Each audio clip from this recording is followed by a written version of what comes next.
नमस्कार मित्रांनो, संजय गांधी निराधार अनुदान योजना व इतर सर्व निराधार अनुदान योजनेतील लाभार्थ्यांसाठी महत्त्वाची अपडेट आहे। मित्रांनो, संजय गांधी निराधार अनुदान योजना व इतर सर्व निराधार अनुदान योजनेमध्ये आता मोठा बदल झालेला आहे। विशेष सहाय्य योजनेच्या निकषात सुधारणा करण्यात आलेल्या आहे। त्या संदर्भातला महत्त्वाचा जी.आर.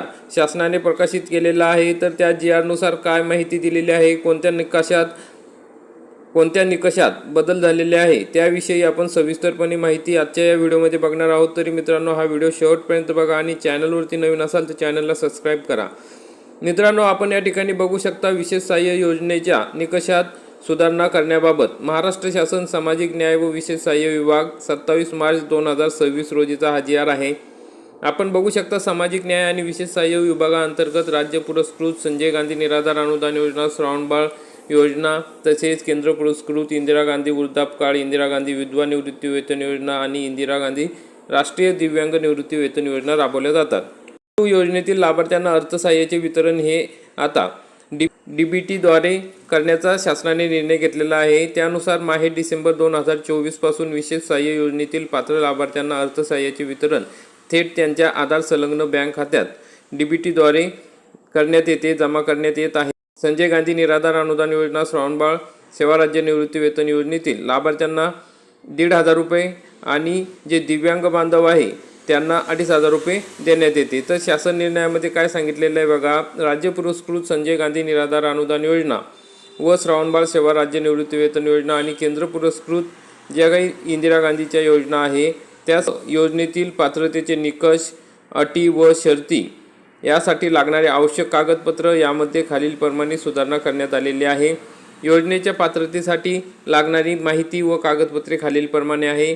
अर्जदाराची माहिती, त्यासाठी अर्जदाराचा आधार क्रमांक, नाव, अर्जदाराचे पूर्ण नाव इंग्रजीमध्ये, मराठीमध्ये, अर्जदाराचा जन्मतारीख, अर्जदाराचे वय, लिंग, अर्जदाराचा भ्रमणध्वनी क्रमांक म्हणजे मोबाईल क्रमांक, अर्जदार दारिद्र्यरेषेखालील आहे किंवा नाही, तर अर्जदाराचा व्यवसाय, एवढी माहिती अर्जदाराची माहिती आहे। अर्जदाराचा पत्ता, या ठिकाणी अर्जदाराचा पत्ता पूर्ण लिहायचा आहे।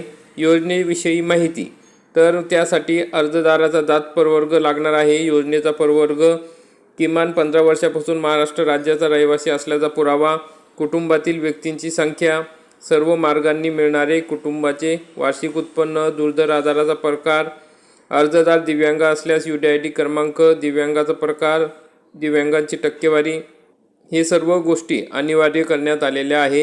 बँक खात्याचा तपशील, आधार संलग्न बँक खाते क्रमांक पडताळणी, IFSC कोड, बँकेचे नाव, बँक खातेदाराचे नाव, अर्जदाराचे स्वयं घोषणापत्र, या सर्व गोष्टी या ठिकाणी अनिवार्य असणार आहे। त्यामुळे मित्रांनो, आता पुढील कागदपत्र यासाठी लागणार आहेत। ओळखीचा पुरावा म्हणून अर्जदाराचे आधार कार्ड, महारोहयो जॉब कार्ड, अर्जदाराचा पत्ता, रहिवासी दाखला, रेशन कार्ड लागणार आहे। अर्जदाराच्या वयाचा पुरावा, अर्जदाराचे जन्म प्रमाणपत्र किंवा शाळा सोडल्याचा दाखला या ठिकाणी लागणार आहे। अर्जदाराच्या उत्पन्नाचा पुरावा, उत्पन्नाचे प्रमाणपत्र, तहसीलदार यांच्याकडले दारिद्र्यरेषेखालील प्रमाणपत्र, पॅन कार्ड आणि 26 AS नमुना लागणार आहे। अर्जदाराचा पत्ता, आधार कार्ड व्यतिरिक्त या ठिकाणी मतदान कार्ड किंवा अधिवास प्रमाणपत्र यांचा लागणार आहे। रहिवासी दाखला, ग्रामपंचायतीचं चालेल, अधिवास प्रमाणपत्र जर अर्जदाराच्या पत्त्यासाठी तहसीलदारांकडून काढून घ्यावे लागणार आहे।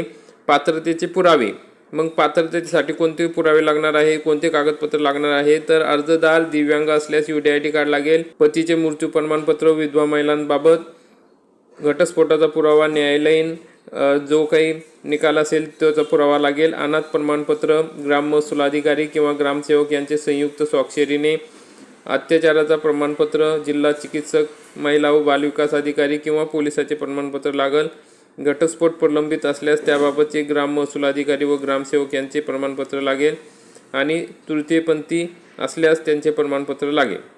अशा पद्धतीने आता विशेष सहाय्य योजनेतील पात्र लाभार्थ्यांना अर्थसहाय्याचे वितरण थेट त्यांच्या आधार संलग्न बँक खात्यात DBT मार्फत जमा करण्यात येत आहे। ग्राम महसूल अधिकारी यांनी अर्जदाराच्या घरी समक्ष भेट देऊन योजनेसाठी केलेल्या कागदपत्रांची तसेच एकत्रित कुटुंबातील सदस्यांच्या वार्षिक उत्पन्नाची पडताळणी करून लोकेशनसह फोटो पोर्टलवर अद्ययावत करावे। सदरहू योजनेअंतर्गत पात्र लाभार्थ्यांची अंतिम निवड करून पोर्टलवर माहिती अद्ययावत करण्याची जबाबदारी संबंधित नायब तहसीलदार यांची राहील। तथापि योजनेसाठी पात्र झाल्यानंतर आधार अद्ययावत करणे, आधार कार्ड बँक खात्याशी संलग्न करणे इत्यादी जबाबदारी संबंधित लाभार्थ्यांवर निश्चित करण्यात येत आहे। आधार कार्ड व बँक यांच्याशी संबंधित कारणाने लाभार्थ्यांना अर्थसहाय्य न मिळाल्यास त्यांची जबाबदारी संबंधित लाभार्थ्याची राहील। तसेच उपरोक्त योजनेसाठी पात्र झालेल्या नवीन लाभार्थ्यांना योजनेचा लाभ हा ऑनलाईन सर्व प्रक्रिया पूर्ण झाल्यानंतर पुढील महिन्यापासून अर्थसहाय्याचे वितरण करण्याचे निश्चित करण्यात येत आहे। तसेच डीबीटी पोर्टलवर अद्ययावत माहिती उपलब्ध झाल्यानंतर सदर लाभार्थी योजनेअंतर्गत अर्थसहाय्य मिळण्यास पात्र राहणार आहे। तर अशा पद्धतीने आता जे दिव्यांग व्यक्ती आहे ते तात्पुरत्या स्वरूपात असेल तर विशेष सहाय्य योजनेसाठी पात्र राहणार नाही। दिव्यांग प्रमाणपत्र विशेष सहाय्य योजनेचा लाभ घेण्यासाठी युनिक ID म्हणजे UDID कार्ड अनिवार्य करण्यात आलेले आहे। सदर लाभार्थी पात्र असूनही योजनेचे अर्थसहाय्य मिळण्यापासून वंचित राहिल्यास त्याबाबत संपूर्ण जबाबदारी संबंधित नायब तहसीलदार यांची राहील। राज्य पुरस्कृत संजय गांधी निराधार अनुदान योजना व श्रावणबाळ सेवा राज्य निवृत्तीवेतन योजना या योजना आणि केंद्र पुरस्कृत ज्या योजना आहेत या योजनांचे उर्वरित पात्रतेसाठीचे निकष, अटी, शर्ती संदर्भ क्रमांक 1 ते 5 मधील शासन निर्णयामध्ये देण्यात आलेले आहे। तर मित्रांनो, अशा पद्धतीने आता निकषात बदल झालेले आहे, अटी शर्तीमध्ये बदल झालेले आहे, कागदपत्रांमध्ये बदल झालेला आहे। तर हा जर GR तुम्हाला बघायचा असेल तर www.maharashtra.gov.in या संकेतस्थळावर बघू शकता किंवा आपल्या टेलिग्राम चॅनलवरती हा GR दिलेला आहे। खाली या ठिकाणी अर्ज दिलेला आहे, या ठिकाणी स्वयं घोषणापत्र जे द्यायचं आहे ते या ठिकाणी दिलेलं आहे। त्या ठिकाणी तुमचा फोटो लावून तसेच इतर माहिती भरून सही करून हे अर्जासोबत द्यायचं आहे। तर अशा पद्धतीने महत्त्वाचे बदल झालेले आहे। जास्तीत जास्त लाभार्थ्यांपर्यंत हा व्हिडिओ नक्की शेअर करा आणि व्हिडिओ आवडल्यास व्हिडिओला लाईक करा आणि चॅनलला सबस्क्राईब करा। धन्यवाद।